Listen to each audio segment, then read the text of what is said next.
राहुल के घर का बहुत सा काम शीतल करती थी। शीतल राहुल के यहाँ पर सहायक थी। शीतल का एक बेटा भी था जिसकी उम्र राहुल के बराबर ही थी। उसका नाम सिद्धार्थ था। सिद्धार्थ के पापा किसी कारखाने में काम करने जाते थे, इसलिए शीतल सिद्धार्थ को घर पर अकेला नहीं छोड़ती और अपने साथ राहुल के यहाँ ले आती थी। सिद्धार्थ राहुल को अपने खिलौनों से खेलते देखता तो उसकी इच्छा भी होती कि वह भी राहुल के साथ खेले। सिद्धार्थ राहुल के किसी खिलौनों को हाथ लगाने लगता तो राहुल चिल्लाकर बोलता, उसे हाथ मत लगाओ, वह मेरी है। राहुल को अपनी चीज़ों से बड़ा लगाव था।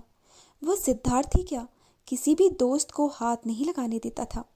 राहुल की मम्मी ने उसे कई बार समझाने की कोशिश की थी कि बार बार मेरी है या मेरा है कहना अच्छी बात नहीं होती, लेकिन राहुल पर कोई असर नहीं होता।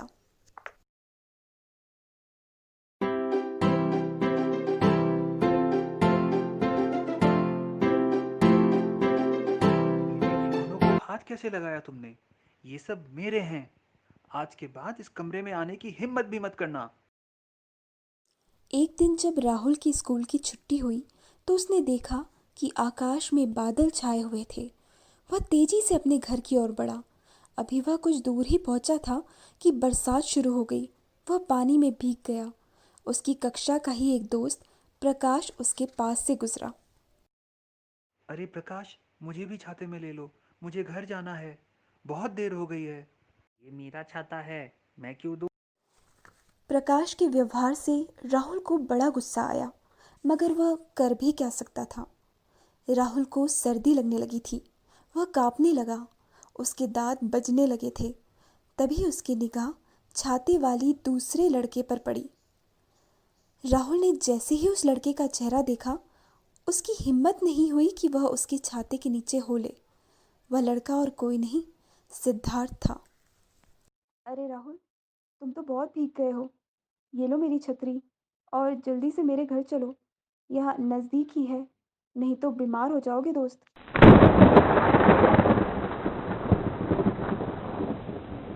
अरे बच्चों, तुम तो बहुत भीग गए हो।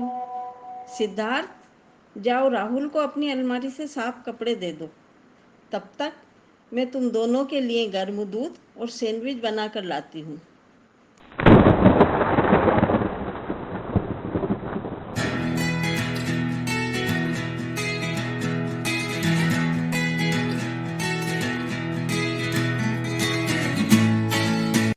रात को जब राहुल अपनी पलंग पर लेटा हुआ था, तब उसके नन्हे से दिमाग में कई नन्हे नन्हे सवाल चक्कर काट रहे थे।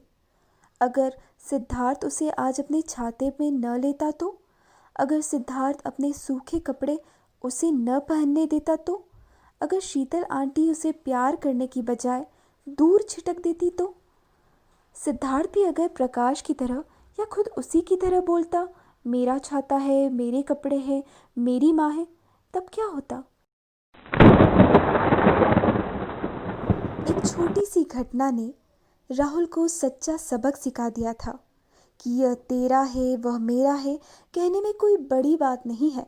बड़ी बात तो तब है जब अपनी चीज़ें दूसरों के काम आए।